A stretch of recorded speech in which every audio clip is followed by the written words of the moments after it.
안녕하세요. 여러분, 일론 머스크나 고 스티브 잡스 이런 사람들이 한국에서 태어나고 한국에서 공부를 했다면 이런 일을 이룰 수 있었을까? 저는 가끔 그런 생각 해보게 됩니다. 자, 일단 한국에서 태어났으면 중학교 때부터 영어 공부해야 되잖아요. 평생 영어 공부하느라 바치는 시간이 얼마나 많겠습니까? 그 시간을 자기가 연구하고 싶은 걸 연구했다. 거기서 벌써 큰 차이가 나지 않나 이런 생각도 들더라고요. 일단 우린 영어 공부를 해야 되잖아요. 한국에서 태어나면. 그 큰 차이가 있었을 것 같아요. 스페이스X가 처음 등장했을 때 업계 반응이 어땠는지 여러분 기억나세요? 자, 다들 이렇게 얘기했습니다. 무모하다, 무모하다. 민간 기업이 로켓을 만든다는 게 말이 되냐? 이런 반응이었습니다. 누가 그때 진지하게 관심을 가졌겠습니까? 요즘 스페이스X 상장한다고 열풍이죠. 열풍이 일어나고 있는데 아무도 이해하지 못할 때 일론 머스크는 포석을 던진 거죠. 여러분, 우리가 천재라고 부르는 혁신가들의 시작은 언제나 외로웠습니다. 70년대 중반 스티브 잡스 그리고 스티브 워즈니악이 개인용 컴퓨터, 지금의 PC를 만든다고 했을 때 주위 반응은 냉소 그 자체였습니다. 아니, 장난감 같은 이런 기술이 뭐가 필요하냐? 또 개인 컴퓨터가 왜 필요하냐? 이랬었죠. 2007년 스티브 잡스가 아이폰을 처음 들고 나왔을 때도 마찬가지였습니다. 당시에 마이크로소프트 CEO였던 스티브 발머가 이렇게 얘기했습니다. 아니, 자판도 없는 세상에서 가장 비싼 폰이다. 자판도 없는 세상에서 가장 비싼 폰이다. 이렇게 비웃었어요. 주요 경제 매체도 이렇게 터치스크린 방식이 실용적이지 않다는 칼럼을 쏟아냈습니다.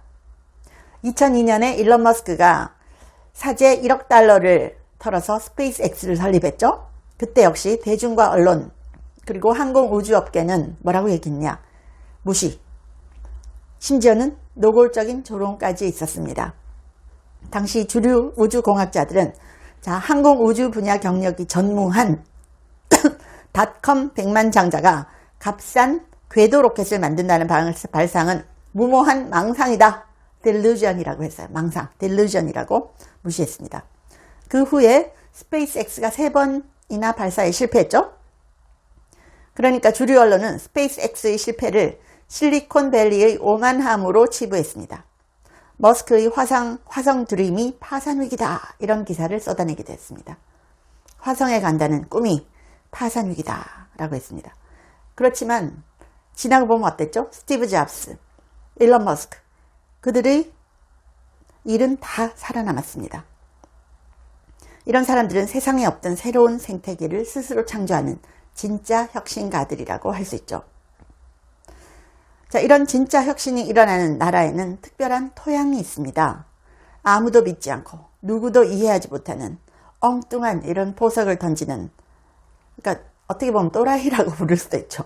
이런 아웃라이어들을 알아봐주는 생태계가 있다는 겁니다. 한국에서 이랬으면 어땠을까요? 과연 투자가 들어갔을까요? 스티브 잡스는 애플에서 쫓겨난 뒤에도 다시 시작할 수 있었습니다. 그리고 머스크는 3번의 이 로켓 발사 실패 이후에도 기회를 얻었습니다. 실패해도 다시 시도할 수 있다는 것, 이게 토양이 있다는 거죠. 주변의 비웃음 속에서도 자신의 길을 걸을 수 있다. 그래서 무모한 시도를 또라이라고 그냥 묻어버리지 않는 이 토양이 정말 중요한 것 같아요. 그래서 잡스와 머스크가 한국에서 시작했다면 과연 여기까지 올 수 있었을까? 그래서 걱정이 되는 거죠. 지금 우리나라는 어때요? 제일 공부 잘한다는 학생들이 다 의대 가잖아요. 의대. 그래서 서울의대부터 진짜 우리가 듣도 보도 못한 지방대 의대까지 다 차고 나서 그 다음에 서울대 공대 시작한다 그러더라고요. 그러면 이게 구조적으로 어떻게 차이가 있겠습니까? 미국과. 요즘은 또 삼성전자 하이닉스를 원하니까 또 좀 바뀔 수는 있겠죠? 자, 한국 사회가 스페이스X에 열광하기 시작한 것은 머스크가 20년을 버텨서 성공을 증명한 지금에 와서야 부터입니다. AI 패권을 논하기 시작한 것도 챗GPT가 전 세계를 뒤흔들고 나서부터였습니다. 미래가 어느 정도 현실이 된 다음에야 우리는 비로소 열광하기 시작하는 거죠. 그럼 이거 뭐냐? 새로운 생태계를 새로 만드는 게 아니고요. 누군가 이미 만들어 온 생태계가 어느 정도 증명되면 그때부터 열광한다는 거죠. 만약 스티브 잡스 그리고 일론 머스크가 한국에서 그들의 시도를 했다면 어떻게 됐을까요? 3번 연속 실패한 로켓 스타트업은 다음 투자는커녕 그냥 신용불량자 됐을 것 같아요. 현실성 없는 무모한 도전, 낙인 찍히고 조용히 매장당했을 것 같습니다. 앞이 안 보이는 가능성에 수천억 원을 베팅하는 VC, 이런 VC도 과연 한국에는 있을까 생각이 들고요. 이런 무모한 도전은 사실은 보호해야 될, 제거되지 않도록 보호해야 될 존재가 아닐까 싶어요. 그래서 진짜 혁신이라는 것은 무모하다, 말도 안 돼, 기존의 판단으로는 틀렸다, 무모하다, 이런 아이디어들이 살아남아서 세상의 기준 자체를 통째로 바꿔버리는 거잖아요. 그렇기 때문에 초기에는 명확하게 설명되지도 않고 데이터는 물론 없죠. 이런 상황인데 한국이 패스트 팔로워 전략으로는 큰 생태계를 만들어낼 수는 없지 않나요? 그래서 다음 세대의 잡스, 머스크가 어디선가 한국에서 자라나고 있다면 어떻게 파악을 해서 키워줄 수 있을까? 이거 걱정되더라고요. 미국은 주주 자본주의의 본산입니다. 경영진은 철저히 주주의 감시를 받습니다. 그리고 이익은 주주들이 가져갑니다. 한국의 국가전략산업은 어떻습니까? 자, 과거에 오너에게 권한이 집중됐다, 이렇게 비판을 많이 받았고, 거기에 대한 반작용으로 최근에는 이익을 직원들이 나눠 갖자라는 목소리가 높아지고 있죠. 가까스로 타결된 삼성전자 노사 임금 협상은 사상 초유의 총파업 위기까지 불렀습니다. 경쟁사 SK 하이닉스가 영업이익의 일정 비율을 성과급으로 나누는 방식도 삼성전자 직원들을 자극했습니다. 물론 이번 합의를 긍정적으로 평가하는 시각도 존재합니다. 국가적 병폐인 의대 쏠림 현상이 극심한 가운데 이공계 핵심 인재에게 파격적인 보상을 안겨주는 것이 우수두뇌를 이런 전략산업으로 유인할 수 있는 타겟책이 될 수 있다라는 거죠. 기대감이죠. 하지만 영업이익의 일정 비율을 기계적으로 할당하라는 요구가 공식처럼 굳어지는 것은 문제가 있지 않나요? 반도체는 호황과 불황의 진폭이 극심한 사이클 산업입니다. 지금은 AI 때문에 이 사이클 산업이라는 공식을 벗어났다고는 하지만요. 자, 이익이 날 때 나누는 것만큼 대규모 손실 위기가 오면 그러면 직원들 월급 토해냅니까? 그런 거 아니잖아요. 그런 위험은 누가 분담할 것인가? 이 답이 불투명합니다. 위기 때 고통 분담은 우린 안 해. 그런데 호황의 과실은 기계적으로 나눠줘. 이렇게 한다는 것은 자칫 황금알을 낳는 거위를 갉아먹는 자충수 될 수 있습니다.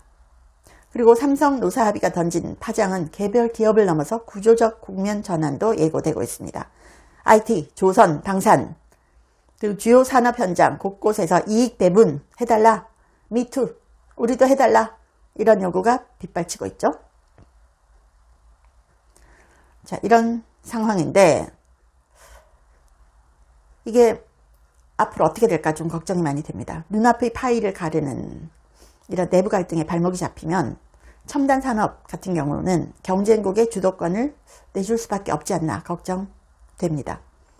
성과급 배분이라는 과제는 이제 개별 노사를 넘어서 국가적 현안이 되고 있죠. 제가 단톡방에 어떤 분이 식당, 너무너무 잘 되는 식당 앞에 사람들이 줄을 쫙 서 있는 사진을 보내주셨어요. 그리고 거기다가 이렇게 썼어요.